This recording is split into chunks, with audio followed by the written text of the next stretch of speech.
Here's how our YouTube live streams work. On Fridays, we have Automotive Happy Hour Live, where we encourage young folks, up-and-coming technicians, and grumpy old technicians that have been doing it for way too long to fall back in love with the industry through automotive training, automotive education, and sharing our positive experiences, and also talking through some of the negative stuff. And we also, I read from a couple different books, and we go through some ASE test questions. We think that it's really important for people to get certified and to continue their education in the industry, not only for your own credibility, but also for a pay raise. We have no affiliation with ASE. No one pays me to share this book. This is just one that I bought to get my own master certification. So just to share to and there's people who think they're too old. They're in their 50s, 60s, whatever, and they think they're too old for this. No, you can get started, and you can get started and be working on any of these cars. So you're not too old. The example, old, young to get started. There's a lot of people that are now retired or their kids are grown and they're so they just watch us for encouragement, but you're not too old to get into this. So yeah, absolutely not. It's never. It's also never too late to change your career. This actually, a lot of what we did started out with people just asking us questions, and it's one thing to pick up my phone and answer all those questions on Instagram. Hi everybody that's watching us live. And it's we can reach one person by responding to a question, or we're just we can start talking about this stuff and sort of archive it and encourage people to get started in the industry in all sorts of ways. Some of the views have actually women viewers, or it doesn't matter, man, but got into the industry, which is really difficult to get in, just because of the encouragement. Well, you know what, I want to get in there and just start to take a job to change oil at the dealership and get started just somewhere. And in this past year, she's already just moved on forward. And so you're not too old. It's not too, if you love cars, there's a way to get into this industry.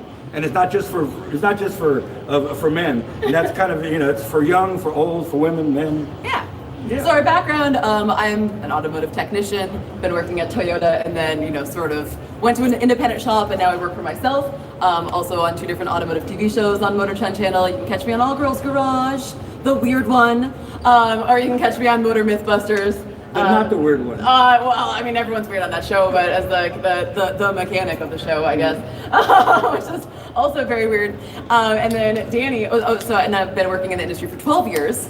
And restarted basically my career all over again. I have my degree in psychology. Went to school, got my degree, became a therapist. Got her degree from Harvard. So there's always shop mom there, coming in to embarrass me. Well, we don't want to be embarrassed, but that just goes to show you that you may think that you're in a certain path or something, but you're not happy, or you're just not.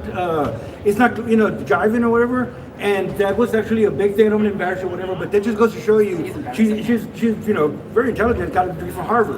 But she loves working on cars. She loves using her hands. She loves being creative. So that's another big thing. You're just about, if you change your path and you've already gone a long way, it's not too long. It's not too far. You can most definitely get on the path that makes you happy. No, and it was strange because I felt totally stuck. I graduated in 2010. It's not that long ago, but I thought that I was already stuck in that career, and I wasn't really happy there. I have a rule with myself. I've got to try everything for a year. Sometimes you start a new career and you're just you know what? I don't like this, but is it just because you've only been doing it for a week and it's really hard, or everyone's better than you because you haven't learned the flow yet, or maybe you just don't have the right tools yet and you're still sort of working towards them? All right, I'll do anything for a year. So I was a therapist for a year, and that was pretty cool. It was such a cool thing to pretty much before I ever graduated from Harvard and had my diploma in my hand, I already got a job.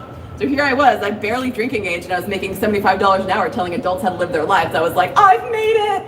But really I hadn't, because I wasn't feeling satisfied. I took the path that I thought I was supposed to take. I know I look like a little bit of a rebel, but all I want to do is please my parents. I'm just please dad accept me, please mom love me. Come on, am I doing it right? And am I doing this thing called life right? And there's no real right or wrong answer to that. Yeah, it's not too late. Like I said, it's not well, you've been doing it. I've been doing it my whole life. San Antonio, I've been doing it my whole life. My parents have all the parts. There's a picture of him as a kid, teething on an exhaust gasket. So he's really been doing it for his entire life. So this is an example of actually growing up in the business, but I loved it, so fine. But to an example of it's not well, she's been doing it for 30, 40 years. So no. Anybody out there it's pick up your dream and just do it. There's no, it's not too late. It is not too late. That's the biggest thing. Yeah, my parents actually discouraged me. I wanted to take auto shop in high school because I always loved cars. My mom would tell you that I came out of the womb loving cars, and despite that, I was like, I'm gonna take auto shop in high school. And my parents were like, oh no, you should take like AP chemistry and AP physics instead because that's more of like what you should do.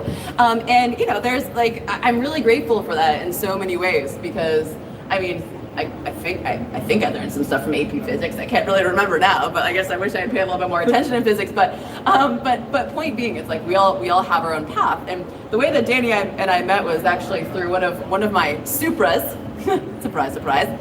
And something we were talking about earlier, where sometimes in the trades you tend to get a little bit dispersed. Like I used to work in a dealership. How many head gasket jobs have I done? Multiple. But I didn't really understand the depths of necessarily like what I was doing. It's one thing to take a head off, send it to the machine shop, get it back, plop it back on, be like, all right, but it's another thing to learn the inner workings of an engine. And with my Toyota Supra build, I had actually bad machine work done that started a whole YouTube series, which is how we got started, of Danny really taking me under his wing and mentoring me and teaching me really like the basics of machining, which I've just fallen in love with and think is one of the coolest things ever.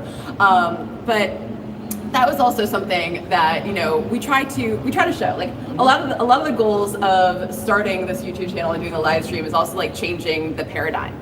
I want to reach the other me's out there with parents who have high expectations of them and who maybe can look at me and look at us and be like, wow, these people actually like, they're doing well for themselves. They're making decent money. They they own their houses and stuff like that.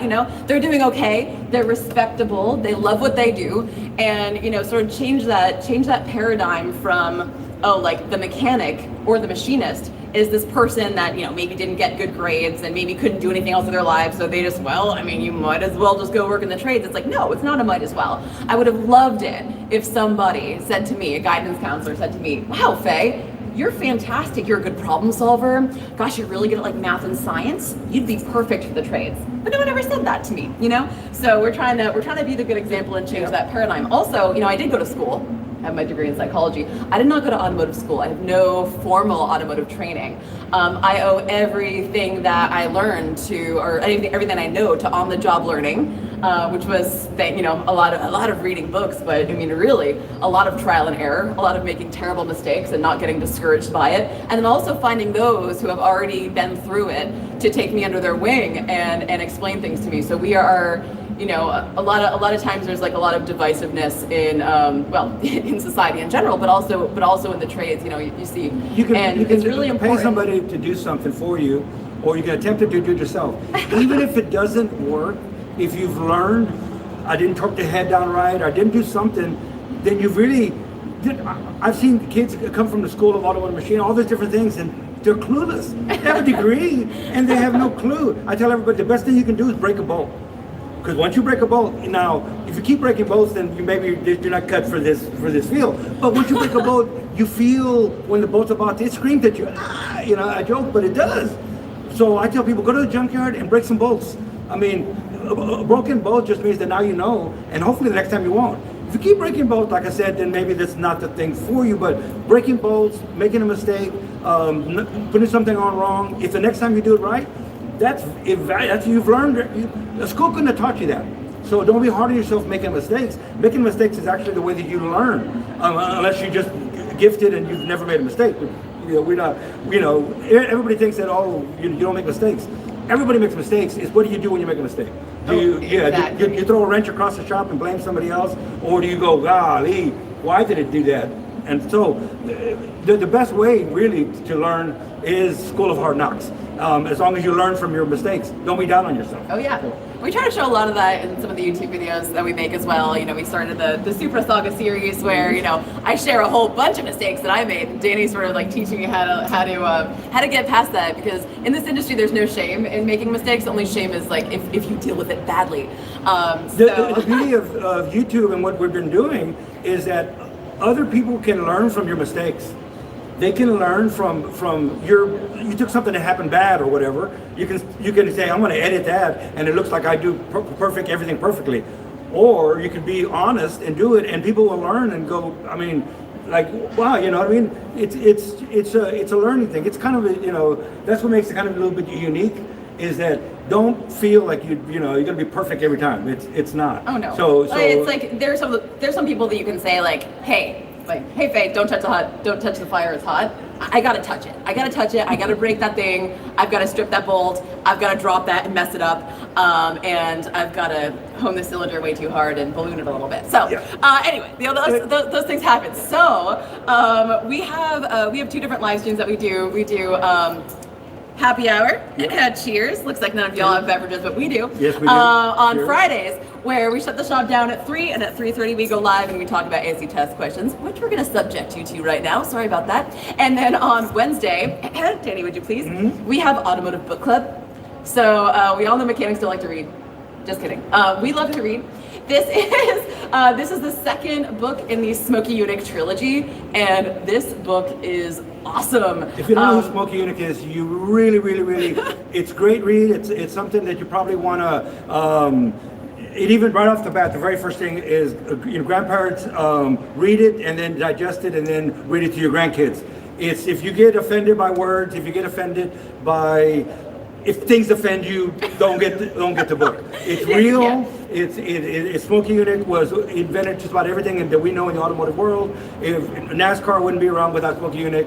Indy, he even won Indy with a small block Chevy. Went to Indy and won with a pushrod motor in 1960. He's opinionated about everything, and no one would write. They would change everything. So he actually started his own publishing company to write these 3 books. So it's basically the world all wrapped up in these 3 books. He's actually a war hero, but he wouldn't call himself a war hero. He flew B-25 bombers. There's so much in. So the reason why we do this on Wednesdays is because we literally talk about Smokey Eunuch for hours and bore all of you with way too much Smokey Eunuch. So we took it to way too Wednesday. much Smokey Eunuch. So we keep that for Wednesday. Yeah. But yeah, so we read these books together. We meet like I don't know, every 2 or 3 weeks depending, and we'll read about anywhere from like 15 to 30 pages at a time. So like we go at a really slow pace so anyone can like read along with us because we all have super busy lives. Then we talk about it. What have we learned? How can we relate this to real life? One thing I didn't know is like an invention of Smokey Eunuchs was the extended reach spark plug. How many of us have replaced our spark plugs and never known that was Smokey Eunuch's invention? There's so much that we owe to him, but because he was sort of a little controversial character and offended a lot of people, no one knew about him. So I don't know. We like to honor his legacy by reading his books and also educating people on his existence. And also, I think that the way that he talked about racing from that era might make some people upset, but at the same time, that's how things were during that time. He wants to use the correct language, and he wants to use the correct. You can almost close your eyes. You're at Indy, or you're at NASCAR, or you're in the back roads towing a car, and how the industry didn't like the racers. The racers. They didn't because it's like nowadays being a racer is freaking awesome. Like we all know who won let's NASCAR. Also point out that they would take engines back to the motel room and tear them down at night. And in the hotel room. Yeah, so maybe that was the reason why they didn't like them. And running moonshine because they had absolutely no funding at all. So there's history of everything, and it's so kind of cool. it's a good read. It's really cool. So we invite you. It's never too late to hop into book club. No. We actually just barely started this second book. We're reading for next Wednesday. We're reading to page 77. So we're brand new into this book. It's never too late to get started. And also the Eunuch family still owns a publishing company. So you buy the book and it goes. All the funding goes to the Eunuch family and Smokey's legacy. Actually, the books are getting more rare because there was just a fire in the warehouse. So when you buy the books now, they're actually full of smoke. Like they'll have like little burns on them. We've had people that are going to book club and want to go buy the books. They buy them and go. And then they complain. I can smell smoke. Well, the warehouse burned. So Trish actually dropped the price on them and is giving them real cheap. You can go. Don't buy one on eBay or Amazon. Amazon or any. It'll be way too expensive. They're real expensive. But if you go right to the publishing company and you don't mind one smelling like a little bit of smoke, which I said people have come and gone, I could smell him, and it's like We don't even go why they call him Smokey. Does anybody have any questions from our normal I viewers? know Humble Mechanic is saying hi. Humble Mechanic. Oh, we love Humble Mechanic. Humble Mechanic in the room. And Sammy's with us. Amazing. Everybody says hi. Sammy did all our Perfect. artwork, so they're viewing as well. So we're going to start out with an ASE test question. If you get it right, have a drink. Yes, yeah, these are the rules. We're gonna ask an ASE test question. This is actually in the spirit of ASE, so if you have ever taken an ASE test, this lingo is going to be very familiar to you. If you have not ever taken an ASE test, we're going to help you sort of learn the lingo and how the questions are laid out, because they are sort of like, you know, they're multiple choice questions. You think, wow, that's easy, but really they're asked in kind of a tricky way. So we like to get people used to the way that they're asked, which can really help. If you overthink the questions, you'll we overthink the questions. Yeah, so you got to just we always overthink the questions. Once you start getting into it, then you know, okay, what they're asking. And if you overthink it and go, well, you didn't say it right, so I'm going to give you, that's not the right answer. Well, you're going to get it wrong. So it's easier just to learn what they're asking and how they're asking. So I'm reading from this book, which is way too expensive, so I'm reading from this one so you don't have to buy it. Actually, I linked to this book where you can buy it on Amazon. I think it's like $115. It's ridiculous. But I'm going to start with A1, engine repair. Yeah, and here's the rules. It's multiple choice, A, B, C, or D. If you get it right, you drink. If you get it wrong, you drink. The great thing is we learned something and we're feeling good at the end of it. Yeah. So that's so the first question that I'm going to ask is question 5 from the chapter 1 of the A1 test, which is engine repair. And I chose this question because I felt like it would be some good discussion topics for Danny. He's very passionate about this one. I think I learned about valve stem height and manufacturer's errors like the first day I stepped foot in your shop. So, all right, here's the question. The cause of excessive valve stem height could be A, an improperly installed valve guide. B, excessive material machined from the head surface. C, a worn valve guide and stem. Or D, excessive material removed from the valve seat. Here's the question again. And if you are joining us live in the chat, please give me your answer. I would love to know. We're watching you. We're watching you too. We got some B's. We got a D. I'm going to read the question again. The cause of excessive valve stem height could be A, an improperly installed valve guide. B, excessive material machined from the head surface. C, a worn valve guide and stem. Or D, excessive material removed from the valve seat. Now, one thing I thought was really interesting is, Danny has a lot of, he's got tons of engines that he's building in the shop right now. I mean, you just walk around and there's like blocks everywhere. It's like, how do you keep track of all this stuff? Some of them are old and some of them are brand new. Some of them he buys or some of them customers pick out very, very high-end, expensive name brand things that you would see and be like, oh my God, I'm buying this brand new and it's perfect.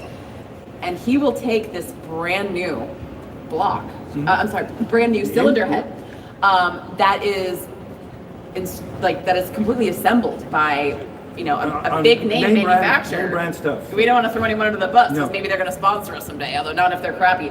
And he will go in every single valve stem, like they're completely uneven. Like the valve heights are totally different. And so he'll take a brand new cylinder head, Yep. fully assembled, and even like a brand new block. And he will spend hours just getting that brand new. You've paid hundreds and hundreds and hundreds and hundreds of dollars for this thing. And then he'll have to take 4, 5, 6 hours of his time. It's a production cylinder head, so there's variances in production. Production just means that if it's no lower than this or no higher than this, it's acceptable. But if you're doing blueprinting, or if you want to set a certain preload on the lifter, this is not acceptable. But yet everybody says if it's within here and here, and then if it doesn't work, they go, I just did a valve job. I left the valve heights. That's up to you.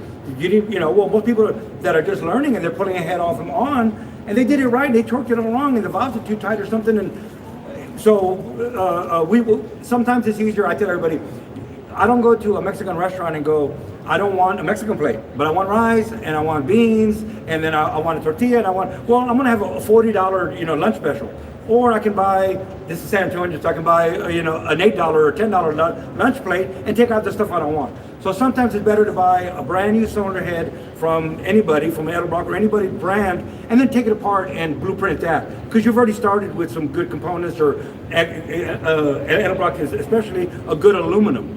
But then we'll either change out the springs and we'll make it more to fit the vehicle that we're wrestling with. So that's what, anything out of the box, I mean, there's a few companies out there, but for the most part, so we'll take brand new crate motors, as Shop Mom says, we'll take crate and we'll make great. So a lot of times you'll buy a brand new crate motor, we'll disassemble it and we'll blueprint it.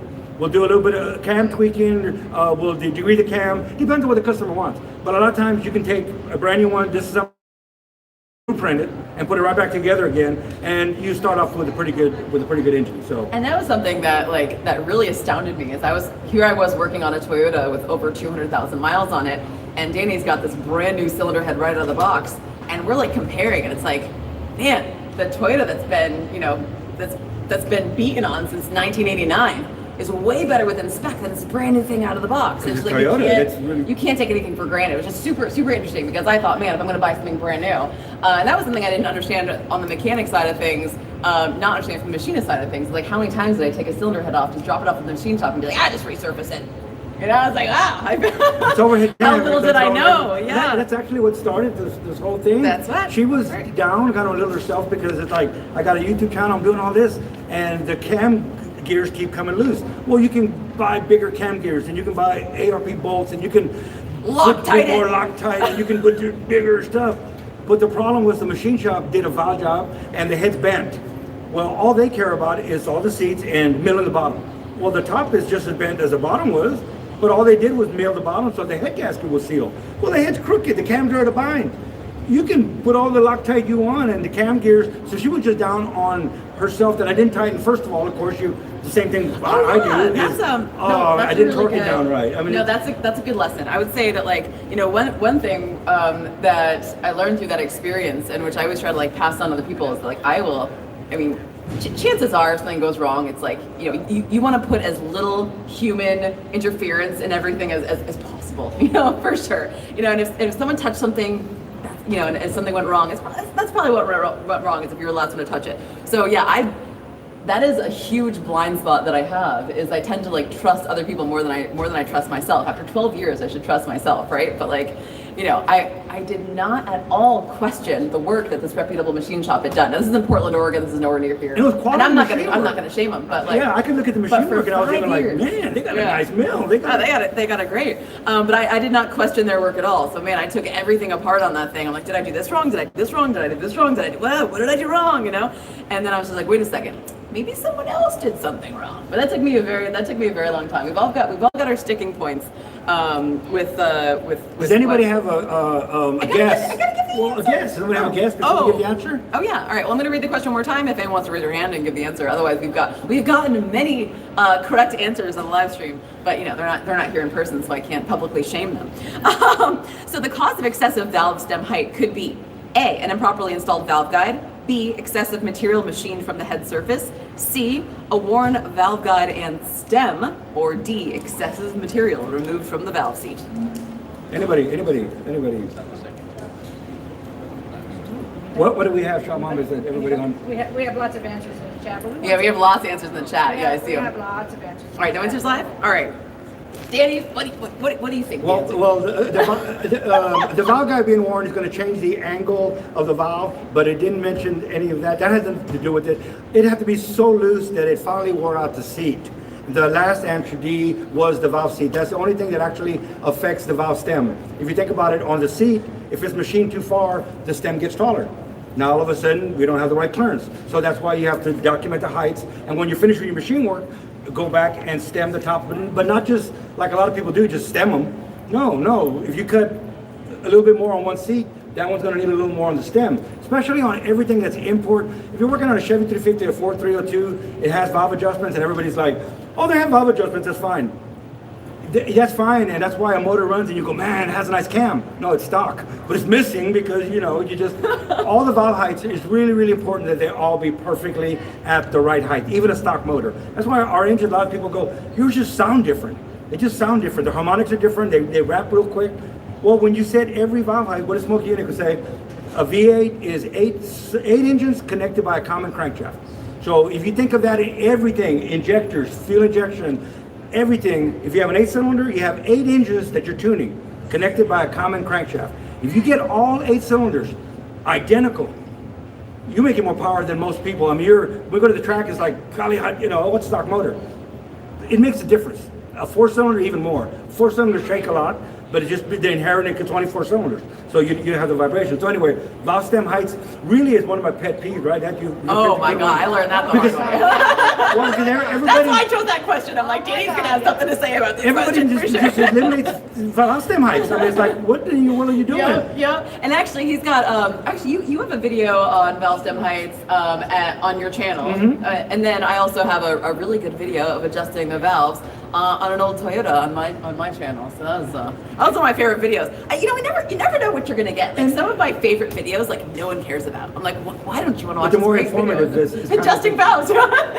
Yeah. But no, that's a really good point because it reminded me of something that you had said earlier. And a lot of people will give excuses like, oh, gosh, I really want to be a mechanic, but, or oh, I'd really love to be a machinist, but I can't this, but I can't that. So talking about one of my insecurities earlier, one of the things that really gets me, man, I'm like super, super insecure. Like you wouldn't even understand like all the self-doubt that just goes on. Man, I wake up in the morning, I'm like, I can't handle this, like this day even. And yet people like, well, people will use that as an excuse. I guess you can use it as an excuse if you want to. Danny, I found out when we first met.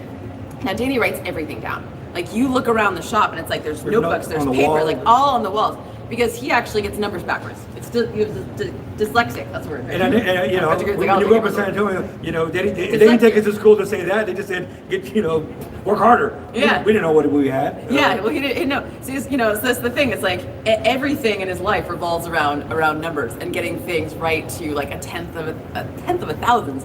And he just, he doesn't use that as an excuse. He doesn't use that as anything to hold him back. He just says, well, I just got to write everything down. I just got to make sure that I write everything down. So just like you were saying, when he gets anything in, the first thing he does, well, not the first thing, but one of the things he does is he measures the valve stem height when it comes in, writes everything down. We and document like, as we disassemble. He documents everything because and I have a really bad memory, so I do the same thing too. It's like, what can I do to make it so easy for myself that I can't possibly fail? Sometimes if you want to sometimes living your dream is not the easy way out. It just means that if I can do this, it's like, golly, you mix up numbers and you forget numbers and you work with this all day long. I'm proof. If I can carry a notepad and write numbers down, and sometimes I write them down and I mix them up when I write them down. So I have shop mom to keep track of all the parts. She actually does 80% of the work because all the technical stuff. But if I can do it, that just proves that if you love something, don't let something tell you that you can't do it because of, I may not have an arm or whatever. That's all excuses. It's excuses. If I can machine stuff correctly, now it takes me longer than the average guy because I'm always double checking, triple checking. I mean, it's just the way I have to do that to myself. But hey, if I can do that, anybody can be a machinist. So. Yeah. I like that because a lot of people say, a lot of people ask me how this came so easy to me, and I would say like, oh my God, like if only you knew. Maybe, I don't think I'm doing a good enough job of like showing the struggle because automotive repair does not and did not come naturally or easy to me at all. School. You didn't grow up with it. There was nobody like, oh, my uncle, my dad, my brother, or something. I love to hang out with them, and I got bit by that bug. You got bit by the bug, and all your family is brainiacs. I don't want to, Yeah, they're intellectuals. They're intellectuals. I mean, even my MIT dad, and really, just really smart people. Which you can tell she's smart. Well, thanks. But it wasn't like you. I can't remember the word dyslexia, but but maybe it's better. But my dad, he was a professional cyclist for many years, and he wouldn't even adjust the chain on his bicycle or like adjust the brakes on his bicycle. He was hands off. Like we didn't have tools growing up, which is. It was normal for me, but now I learned that other people grew up in the shop with their dad. I'm like, oh, well, that would have been nice. Just another example of if you love something, she was just bit by the bug of but no family influence. Can't explain it. And also, like I'm small. I'm 5 feet, like 4 inches. 120 pounds. Like barely do anything. But there's a tool that will overcome everything, right, Megan? Yes. So Megan actually Megan's been working with me since she was 15. She's 18 now. Yes, she actually. And she interned. She interned at our shop, which I said I would never do because it's just tough. It's close you down. It's just tough. Oh wait, Megan, come up here for the people that are online. And Megan, while she's Megan coming up, I just want to point out that Humble Mechanic is congratulating you on 100,000 subscribers on. Oh wow! We don't want to do it. 100,000 subscribers on YouTube. Excellent. Thank you. Megan, you can say hi to the lovely people. Here's Megan. What she changed my mind of, I actually had to go say that to both. I did it just because, we're going to try this, but it ain't going to work, and it worked. She did. She went in there and just did. I told her this is it's not a man's world, whatever.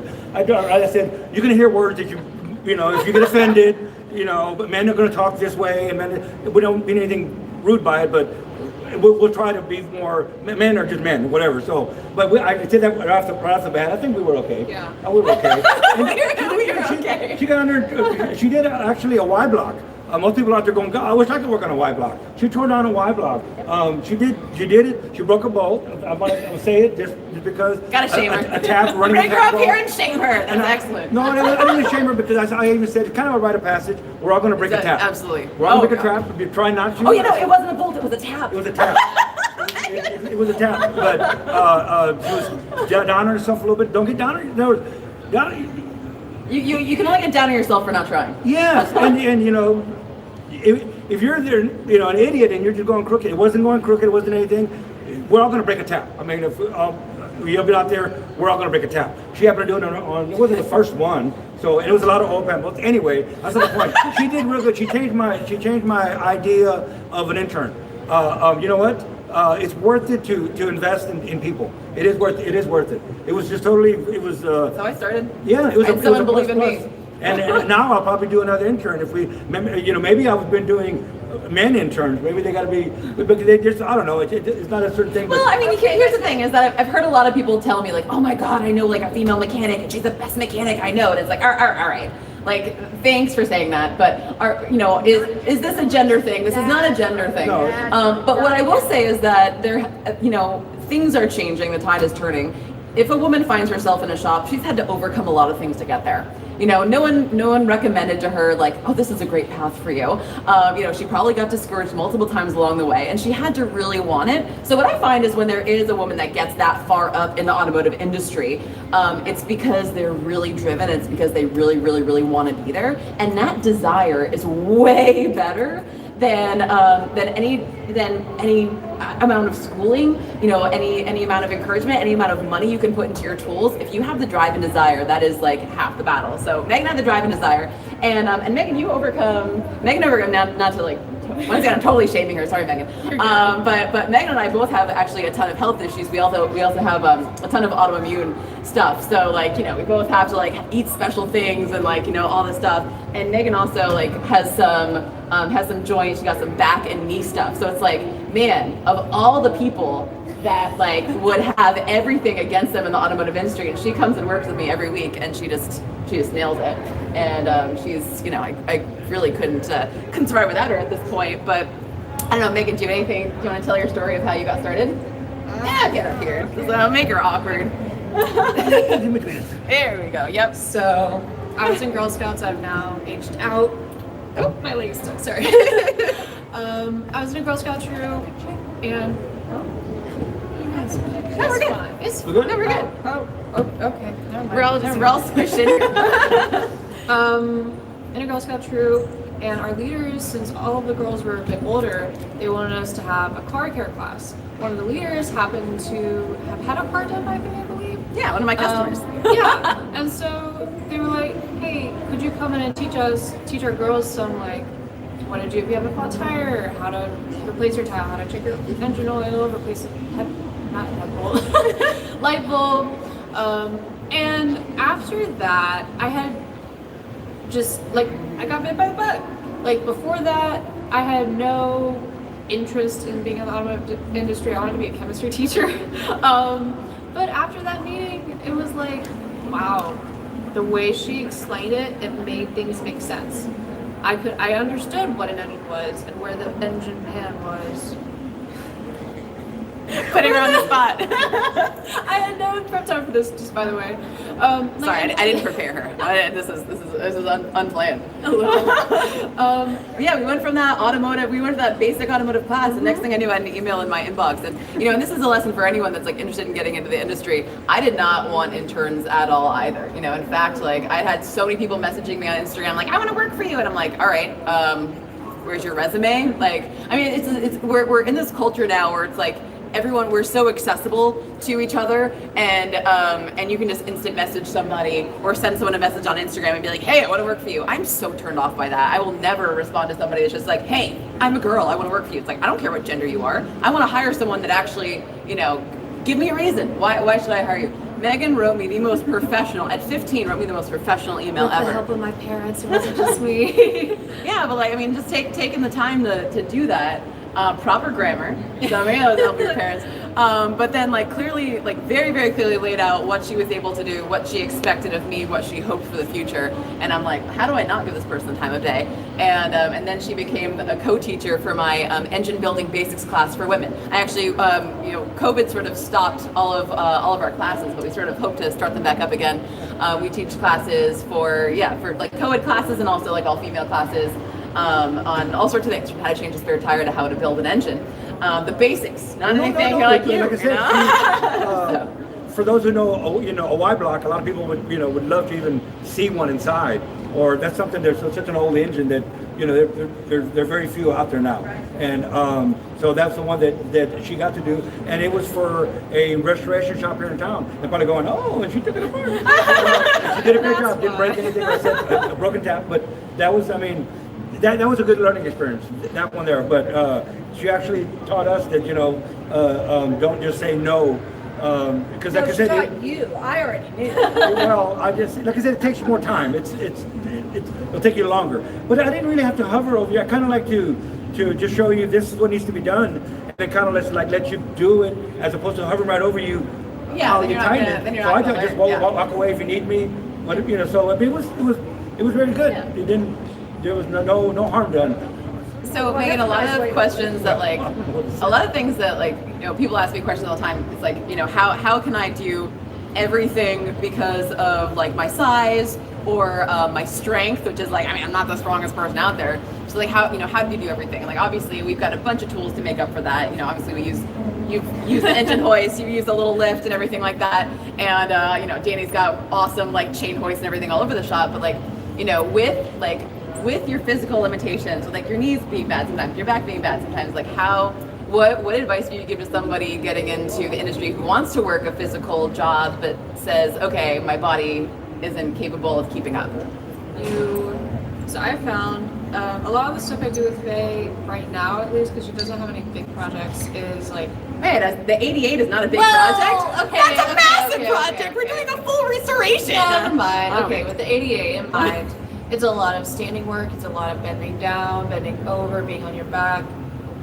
She was grinding rust out of the trunk for 3 hours yesterday. And I paid, but you take breaks when you need to. You take care of yourself. That sounds really stupid, but listen to your body. If you need a break, take a break. If you need to do something sitting down, sit down. If you need a special cushion for a chair because it hurts your back in a certain way because of the ankle, get that cushion, because it'll save you so much pain and just mental strain, knowing you're limited by yourself, but there is always a way to make things easier. And I actually have ADHD, so Danny, I have to write stuff down constantly, recheck everything, remark everything. You have to work with yourself to make things work for you. And I'm in automotive college right now, and there's guys who don't need a long breaker bar, a 5 foot breaker bar, but I do because I'm half their size and half their strength. So you find a way to make it work for you, and that's all there is to it. And a good point was just on. I never knew she had ADHD. food or ADHD. I never knew about the food stuff. You just didn't pay attention. Okay, but I don't pay attention, whatever. But it wasn't okay, she's helping. I never knew that there was any. There was other people in the shop, right? That we had. Yeah, no, we never knew. We never knew. I never knew. Okay, what he's confessing right now is he's oblivious to everything. No, but So the I never reason why- noticed that she was doing anything slower than anybody else. So awesome job, because, like I said, well, I never noticed, but that's just. Here I go. Well, no, that's interesting I'm like because Smokey. Here I go being a man. Well, in this industry, it is so focused on speed, right? We all get paid flat rate, and that is so frustrating. And one thing, man, at the end of the day, I always beat myself up because I'm I did not get enough done. at the end of the day with Megan, she always says, man, I'm so slow at this. I wish I got more done. I was like, Megan, this stuff takes time, you know? And I heard you earlier say, like, I'm so slow at everything because I recheck stuff. And it's like, in this industry where we are constantly forced to be as fast as possible and our paycheck depends on that. But don't be in a hurry to screw it up. But exactly. Yeah, you're exactly, in a hurry, and then we're going to take 3 hours because you screwed something up that if you had taken 5 minutes longer, then you would have saved us 3 hours. Yep. So be in a hurry. It's nice when you're comfortable and you're on a roll, and this is what you do all the time. You do get faster. Yes. But until Absolutely. you're there, yes, trying to get the clock and they expect more of me. I'd rather you slow down and do it right. I'd rather you. It took me this long because I didn't want to. I mean, don't hurry and screw something up. Especially when you build an engine or in the you can really 5 minutes could cost you an 8-hour day to make up what you've done. Yeah. I mean, just And a lot of money. Yeah. Sean Mom knows the money side of things. We live a little bit more on the Glivy side of things, but one of the reasons why I wanted to totally embarrass Megan and bring her up here and say, because she really she focuses so much on keeping herself healthy. She's always in physical therapy. She's always got like some new fancy contraption, what was your their little electrocution thing for your back? I was like, what are you doing, But she she puts so much effort into keeping herself physically healthy so she can keep on doing the job. And you never want to push yourself to that level of injuring yourself for life. It does not do any good. And I think it's something that you've sort of taught me too, to make sure that I'm always stretching and make sure that I'm doing yoga, which sounds dumb. It's what mechanic does yoga? But I will say but it's the one piece of advice that I keep on hearing over and over and over again is take care of yourself. And Megan is a great example of that. Always has her water, always has her brace on, always making sure that she's using the kneeling pad, and there's no shame in using proper safety Do not be scared to take care of yourself. Yeah, And absolutely. It'll if you're working in a shop or a dealership, don't be scared to talk to your supervisors if you need accommodations. Yep. They will value you more because you're speaking up for yourself and you're not scared to do that. It's not something to be ashamed of. It's you. At the end of the day, you have to come back to yourself. You don't answer to anyone else, and that's something they taught me. You have to come first sometimes. Not other people, you. Yep. Yep. And a good employer is gonna understand that. Yes. For sure. They understands that. When I recently went to her house to do some work for her, and she set stuff up on a table high enough so that I didn't have to bend over. And that means a lot because I want to say it was the day before or something, I couldn't walk. I was in so much pain. And then the week before that, I had you pulling a fuel tank on your back in the dirt. Yeah, but just you find these people that care about you and will prioritize your health as well. So don't stop looking for people like that just because there's one bad person. Oh, yeah. There's always going to be someone else. People can get discouraged by a couple bad job interviews. That's for sure. Oh, well, thanks, Megan, for your insight. sorry for bringing you up and embarrassing you. we want to acknowledge Hurton. Oh. Actually, Hurton wanted to acknowledge the 100,000 subscribers, so we thank him for the super chat. Oh, thank you for the super chat. Oh. And you're getting lots of congrats on that. And awesome. Thank you. We didn't set the chicken timer came Oh my God, we didn't set the chicken timer. We got 15 minutes left. Okay, And so Charles did not complain about the camera angle. no one is complaining about the camera angle. Okay, so we have a loyal following online of people from all over the world. But we have this chicken timer because Danny and I can talk for a very long time about almost any topic, especially In smoking case Nick. you couldn't tell. So one day I brought this kitchen timer from my kitchen, and then it became a thing. So if you want a chicken timer sticker, yes, the chicken timers are a thing. We have to set, otherwise we'll go way over an hour for our happy hour live. Now They will. I've seen it. yes, we've seen it happen. We gotta ask another ASC question. But you can sit up here if you want to, but if you feel more comfortable sitting down there, cool. All right, well then you're gonna be up here and ask the questions. Let me just put those stickers anywhere. All right. So because we're engine people here. What's that? Yeah, if that's okay with you. That's fine. She's stuck You guys here. should listen. We're embarrassing her for the rest of the time now. So I don't we're listen gonna. very well. You don't listen very well? No. Oh, Okay. Maybe you're the one with ADHD.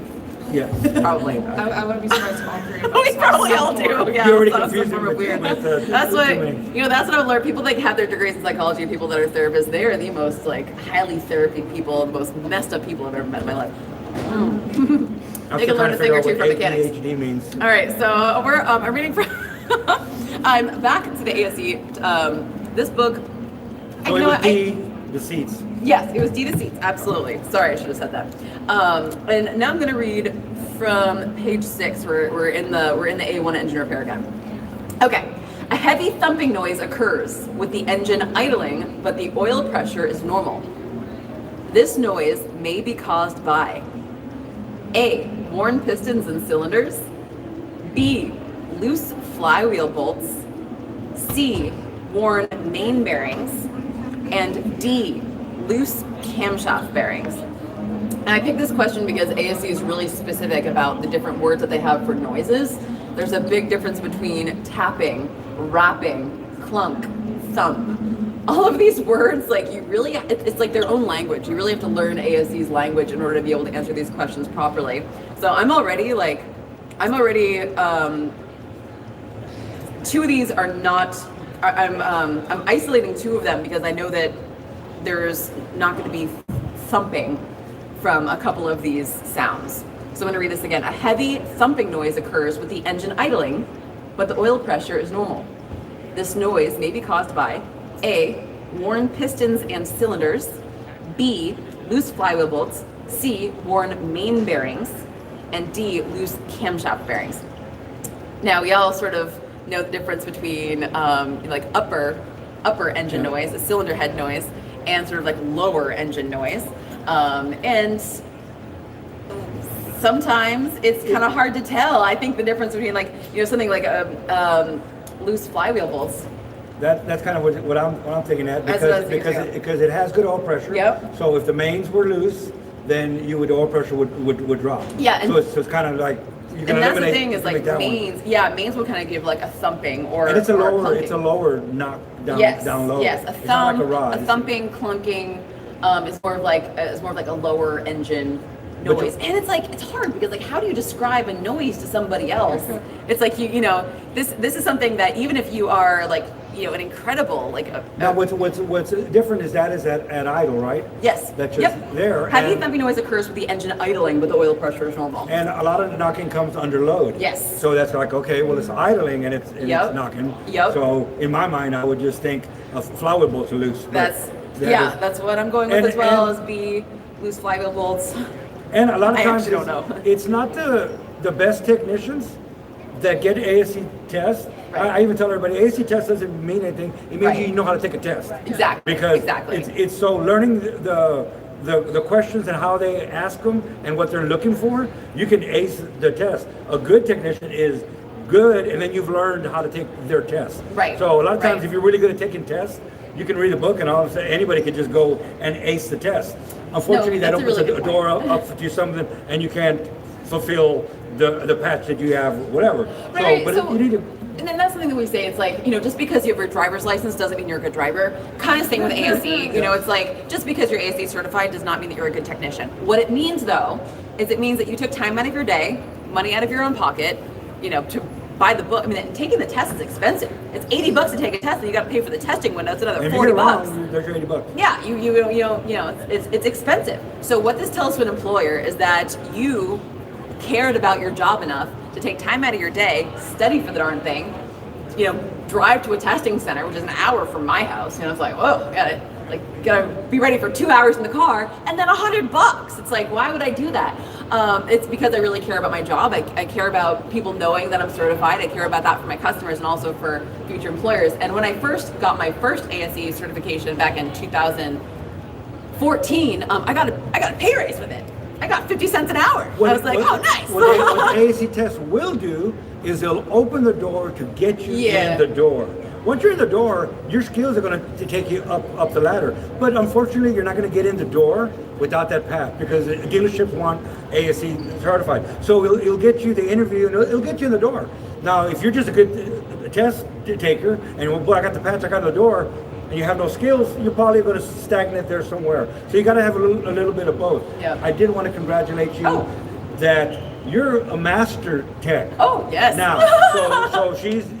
I don't have my patch though. You know, I only have my just tab got only her representing master Texas tech today. besides getting her silver 100,000. So I would tell everybody, Faye's the real deal. You can, yes, well, I she's not think just a test taker. Not, she actually, when we met, like I said, No, you brought I get in a test turbo anxiety. manifold. Yeah, so I get major test anxiety. Like I start, like my stomach starts hurting. I go in there and like I'm all sweating, I'm shaking, and then people are like, "Oh my God, aren't you that girl from TV?" I'm like, I'm nervous right now. Just get me in the test. Like, no, it's terrible. It's awful. And like I had my old boss went in and took every single test at once.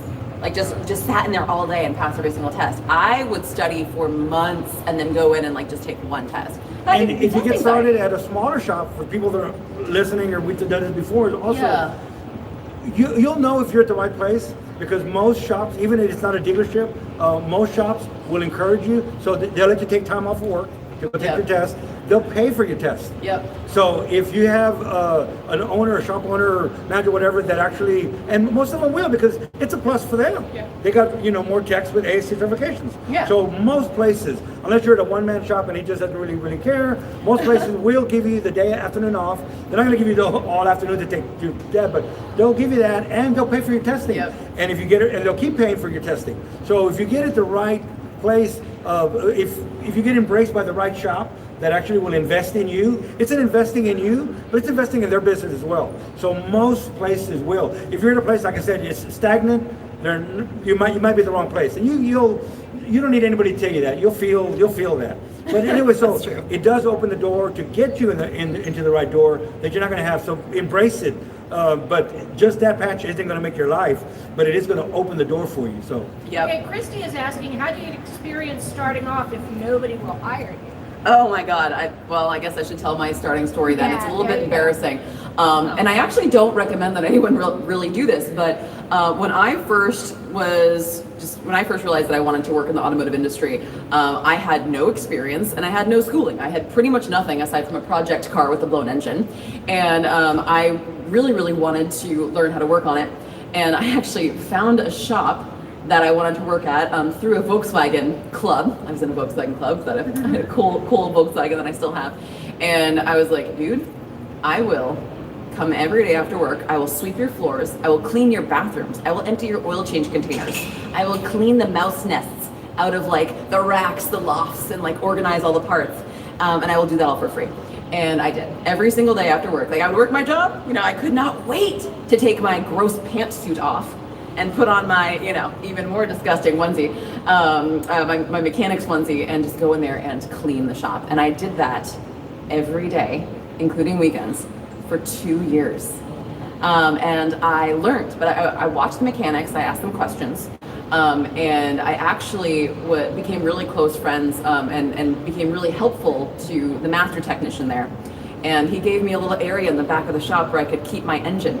That I pulled out of my Volkswagen Rabbit, and slowly he taught me how to rebuild it. And he was my first mentor, Jesse of Bandworks in Providence, Rhode Island. I like what he told you about the tools. What he told you about the tools, about Yes. You can use my tools. Yep. I had my own tools. He would not let me use his tools to work on my engine. Yes. So I had a basic mechanic set, and then there are some things like I'm not going to go out and buy a piston ring compressor. If I've never worked on a car before. So he had a grace period for me, and he taught me. He's like, the first time that you borrow a tool of mine, you write it down. The second time you borrow a tool of mine, you save up for it. And the third time you have to borrow a tool of mine, you buy it. He would not let me borrow the same tool 3 times, and that helped me get my first tool set. After I left his shop, I once again was looking for a job. That was 2 years. The only reason I left his shop is because I moved across the country to Portland, Oregon. Once again, no one would hire me. So I went to a shop that I wanted to work at, and I said, "Hi, here is my resume." It's very long. It included pictures of all the tools that I had, so there was no question. Also, I put some interesting things on my resume, like I was, the only girl on the hockey team. I was like, "Hey, I can work with men, and it's okay. I'm not a weirdo." And also, I know that I look, I make myself easy to pick out of a crowd. But when I go into a job, if I want a job, I make it so easy for them to hire me. I dress extremely professional. I don't wear any makeup. I never show any part of me that's inappropriate. I cover all of my tattoos, not because I'm ashamed of who I am or my identity or anything like that, but my identity has nothing to, my looks aren't my identity. My identity is my skill set. My identity is my moral compass, my work ethic, and I didn't want to make it difficult for anyone to hire me. So I walked into a shop, and and they were looking for an oil change person, and I said, and I gave them my resume, and they said, you don't have enough experience, and I said, well, I will work for you until I do. And I worked for free changing oil, 45-hour work week, changing oil for free for a year, just so that I had enough on my resume. And then it's 3 years of 3 years of working for free because I really, really, really wanted to be a mechanic, y'all. And once again, I found someone to mentor me there, gave me some tips, and it actually wasn't until I got my first job at a Toyota dealership, once again, changing oil on the express maintenance rack, that I actually was paid $9 a flat rate hour changing oil, 0.3 hours to rotate tires on a Tundra, y'all, even if they're freaking 35s. And I threw my back out on that one really quickly for $3, not even, especially after taxes, what, $1.75 I made for some of these jobs. But I just wanted it so badly, and I did not give up. So what do you do if no one will hire you? Work for free. No, just kidding. you gotta do whatever keep you on want. looking. You gotta want it. You gotta You want have it. to No one's gonna want give it. you anything. Yeah. No one's gonna, you know. So and now I didn't come from the chicken timer went off, and I didn't come from money either. So it's not like I had someone bankrolling me. I actually because I had my degree, I would stay up really, really late at night, and I would teach English online to Chinese people and Japanese people. So like, you know, I would, and they have like a totally different schedule. So I was like up super, super, super late at night, and then I'd wake up the next day and just be exhausted, but I was so excited to go change oil. Like, geez, She who slept does in a that? bus. So anyway. Oh yeah, and I lived in a bus. I lived in Yeah. a school bus for 2.5 years and an RV because I couldn't afford any rent because I was like, and I had food, you know, because I wanted it so bad. And here's someone that graduated from Harvard and was getting paid $75 an hour to tell adults how to live their lives. So, you know, it's all about what you want. And when you know that you're on the right path, like, you feel it. You feel it. And that doesn't mean that, like, just because I'm living my dream and just because, you know, it's easy to look at anyone from the outside and be like, your life is perfect. Just because I'm living the dream doesn't mean that, like, you know, every day is awesome. I mean, some days are a struggle. I mean, Megan's seen me. Some days I've gotten mad at, like, the dumbest little thing, like my, you know, breaking a tool or like breaking a plastic clip or just being like, like, you know, yelling at something. It doesn't mean that everything's great, but it just means that, like, I know that I'm in the right place and I know that I'm where I belong. And I really, really, really love the work that I do. It doesn't make a difference if you're doing what you like. Yeah. And it sounds corny and it sounds everything is, but it really, that's the basic of it. Because you can, like I said, you worked a regular job and then went to go work for free at a you know, when you realize that, well, it's not so glorious, it's not so much. No. But if you're doing what you like, you can chase a dollar and then you catch that dollar and you're making a lot of money and you're doing everything else and you're miserable. So if the dollar is what makes you happy, well then good for you. Yeah, money makes us all happy. I'm not gonna lie. I mean, totally. I'm trying to save up enough money so I can buy my Supra. That'd be great. You know, right now I'm just leasing it, but someday. Yeah. But here's the thing though too is, like, you know, I hear a lot of folks that are up and coming, you know, that are at dealerships and are just like, oh my gosh, I hate my dealership. I'm going to leave my dealership because I'm still changing oil. I'm like, oh my God, that sounds terrible. How long have you been changing oil? And they're like 6 months. I'm like, I got 3 you years. have not yet paid your dues. And you know, there are some people that will move up off the lube rack after 6 months, after 8 months, after 9 months. But you know what though? Like, people are watching. And you if gotta you're be not, willing to sweep the floor. You got to be willing to change the oil. yeah, and you got to take personal responsibility too, because if you're not moving up off the lube rack, it may have nothing to do with the fact. You know, some people, hey, I'm not moving up. They won't move me up because I'm a girl. They won't move me up because of this reason. They won't move me up because of this reason or some health condition. Now, I guarantee you that they're watching your work ethic and they're watching what you do. And if you are driven and if you're staying late, if you're keeping a clean stall, if you're doing that stuff, person there be is. the best. Wipe the oil pan when you're doing an oil change. Don't wait until you're a line tech to But be then good. what's going to happen, is that some people that have been doing this for a long time, it's like, slow down, you're making me look bad. Yeah. Why all of a sudden you can do 10 oil changes and I've been here for this long, I've already, and I got down to a happy 5, you know, and all of a sudden it's Faye, I've been there. It's, dude, what are you doing? You know, go take a nap somewhere. And it's like, well, I'm here and I'm working, but that's going to be the next struggle is once you're in and once you're doing the badass, like you're enjoying cleaning. Like I always tell the young, when you're sitting around doing something, go watch somebody else do something else that you want to, let me sweep the floor behind you. Always hold the broom. I mean, everybody's got something. Somebody's always watching. Yeah. Somebody's always watching. Then you're going to offend people. You're going to offend the ones that are just there to take their pace and they're enjoying it. And Faye, you're making me look bad. Oh, because yeah. all of a sudden, like I said, I've done that Oh, yeah. before. Now I'm here, and I had the record here of 5 oil changes and whatever it is, you are going to offend some people. You just stay true to yourself. I've had tools stolen. I used to, like the favorite thing, like a coworker, it's like people, like they used to love cutting my airline. So like I'd get to work and I'd start and my airline would be cut. I'm like, all right, well, I guess I'll go get the hose repair kit again. And that takes a lot of your time. But yeah, like another thing too is like people, especially with Megan's generation, once again, no embarrass her, is like always on their phones, and I could not believe when Megan started working with me at 15, I like had to tell her like, hey Megan, like you should take your phone out and take a picture of this thing. Like, isn't that cool? Like, do you want to take a picture of that? And still, like, she's 18 now, and like, she'll have her phone to put music in her headphones while she's, sanding rust for 3 hours. But like, she's not texting, she's not looking at stuff, and it's like she doesn't even know when I'm watching her because she's got stuff on, and I've got security cameras all over the shop. And it's like she doesn't know when I'm watching her. She's never on her phone. And it's like, your employer. And then there are people that will, message me on Instagram and be like, I don't understand. Like, I've been here for 6 months and I'm not moving up. And I'm looking through their feed and it's just like selfies at work all day long. It's like, someone's watching you, And so, you really, something that you can't necessarily teach is like work ethic. When you walk in the door, you disconnect and you're there. Yeah. You're there. Those things really matter. Yeah. At lunchtime, if you, whatever, but even that can be distracting because now it can distract you from going back after lunch in the same mode that you were in, But yes, disconnect. Show them that you want to be there. I mean, forget showing them you want to be there. Disconnect and be there. Just, are you here or are you there? Okay, you can't so go both let ways. me just interrupt you guys Okay. because there's a comment in here. We got a about comment. Let the girl in the middle speak. No, people. Nobody gets a word in edgewise with Dan. Oh, whoops. Okay? Yeah. So, just so you know. Did you text somebody? Did you text somebody? I know. Was your mom watching? It wasn't her mom. Okay. It wasn't her mom. Oh my goodness. Yeah. So We've only had 2 were they- questions. This is the way we do. I know. We've Pretty much. answered. Normally people we get through 4 questions. We discuss one ASC question every 15 minutes, and it's like you got to be way faster than that. You got to get in it. You got to each question you got to get done in less than a minute. I'm surprised y'all are still saying. Oh, we have a question from the audience. Yeah, so once you're certified, are there like a test to renew your... That is such a good question. Yeah, so once you get a certification, it does expire after several years, 5 years, I believe. So yes, you take a recertification test after they expire. It's half the price. Instead of like $80, it's $45. Or actually, something that I just tried out this year, which is brand new, is the ASA Renewal app.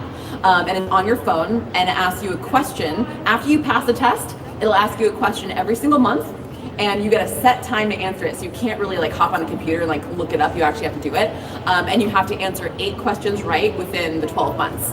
So it was like, I think it was like $90 or $99 for the year, and I only got it because my suspension and steering was about to expire. I'm like, oh god, I don't want to take it again. Just give me another year. I don't have to drive to the testing center. But I've actually really enjoyed it. My favorite part about it is the chat thread afterwards. Like, especially when I get a question wrong and I'm like, that was a stupid question. I love looking through the chat thread and seeing that a whole bunch of other people thought it was a stupid question too. but yeah, you only have to get eight right out of the 12 months, which is kind of similar to like the actual, when you take the ASE test, you think you're gonna have to score like a 95 or like, something. You can get like a 70% and still Some pass, of the test so. questions that are on there are not even scored. Yeah. They're in there so that they can evaluate that question. So one of the advice that we give also is, as you're going through the test, you got a timeline.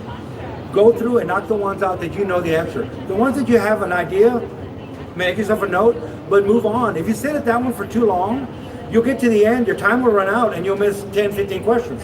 So go ahead and, you know what, I'm struggling with that one, move on. Once you get to the end, come back now, and now you have some time. Because not all the questions you study and you go, I never saw that one. It may be a test question that they want to see everybody's answer.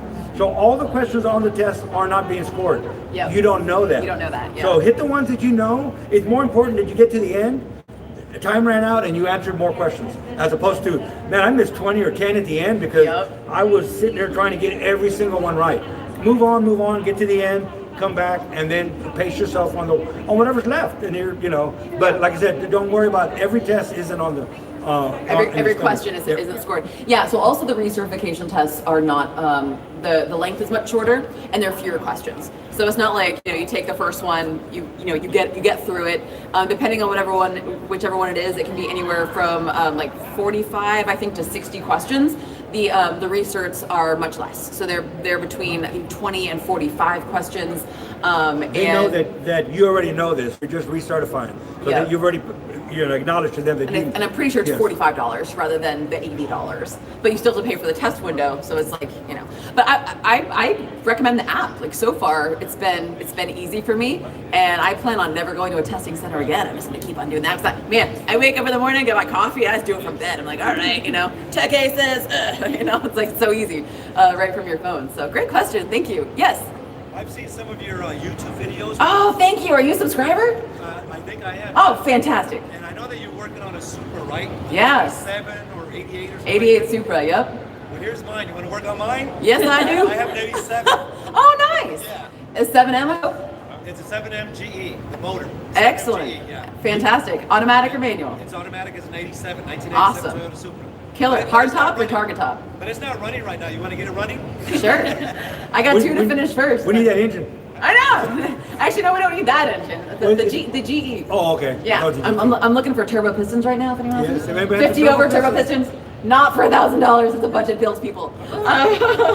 So yeah, we actually got currently 2 Supra builds on the channel right now that we're doing. I got the crazy one, and then I got the more subdued one. So yeah, we'll talk Supras after this. We'll hang around. We'll talk Supras. Thank you for the Everybody question. loves to talk Supras. Yeah, you go. I need a chicken timer for that. Oh, was the chicken timer up? It's oh. up. Oh, okay. We are way past time. So we will. You know what? Let's take a few. If we have any more questions from anyone here, or we can answer some questions What's from the for chat dinner? thread. We are going to the Riverwalk for dinner. We are getting tacos. Answer that question. Tacos and margaritas are for dinner. Absolutely, Yeah, Humble without a Mechanic doubt. wants you to celebrate for him. He said, Oh. have a couple of drinks. Oh no. You don't have to tell me twice. Yeah. No, absolutely not. You don't have to ask me twice. Does anyone have any questions for Megan again? We got some people have been asking some questions. We will see if anyone has any questions. Maybe Megan on All Girls Garage. I would love to have Megan on All Girls Garage. Actually, Megan recently was out at Bogey's Garage, the Girl Gang Garage, working on the all-female build for SEMA 2022. The Volvo. The Volvo. They've got a really cool. It's the Iron Maven. Yes. Iron Maven with a Iron V. Maven, Okay, yes. I always get that wrong. And it's a hybrid. Actually, no, Megan, will you? It's a vintage Volvo on a brand new It's Volvo a hybrid P- chassis, P4 but it's been cut and everything. What it's model old, Volvo? Old school. You would know that. I'm not. P44. I know it's a I don't vintage really know. Volvo with all the fenders. Those few and days were they're a pretty blur. cool. Yeah. But Volvo actually gave them a car to chop up, and so they've shrunken the chassis. And then they put this vintage body on it. I think it's gonna be really cool. So it's gonna be a modern car on an older body. And is it hybrid or is it all I electric? think it's all electric, isn't it? I don't know. Could be I think wrong. it is all electric. That's cool. I didn't work on it, but You did a lot of metal I shaping. did a lot of A lot of metal I shaving. remember reading about it, and it was all electric. Oh, that's very cool. Very cool. That's very cool. So yeah, that's actually that was the first time that I ever worked with Bogey was on her first all-female SEMA build, and that's how I had met her before, but that's how I sort of got to know her, and that's how she recommended me for the show, which is really cool. So that was an experience and a half. Let me tell you that. So, all right, well, we got through 2 ASE test questions. We did. And I prepared 2 more just in case. But with that, I think we will wrap up our live stream. Thank you, everyone. A PV444? I'm not sure. Yeah, is it? I have no idea. I absolutely. I've seen it. 39. Oh. What's that? Oh, yeah, we're gonna do an hour live stream, but. We're good on the live stream. Yeah, perfect. All right, so we're gonna hang out a little bit more after our live stream is over. In case anyone has any questions, Anybody have any to hang super out with questions? us. If you have super questions or want any merch, we're giving away some stickers and some stuff for free. So yeah, thank you all for being here on the live stream, and thank you all for being here in person. Peace and assembly grease. Peace. Oh, yes, peace and assembly grease. And That's assembly ours. grease. All right. Oh, how do I? Oh, I'm trying to end it. I'm ending it from the wrong thing. What's wrong with me? Bye. Oh, and Terry, I want to tell Terry. You told me.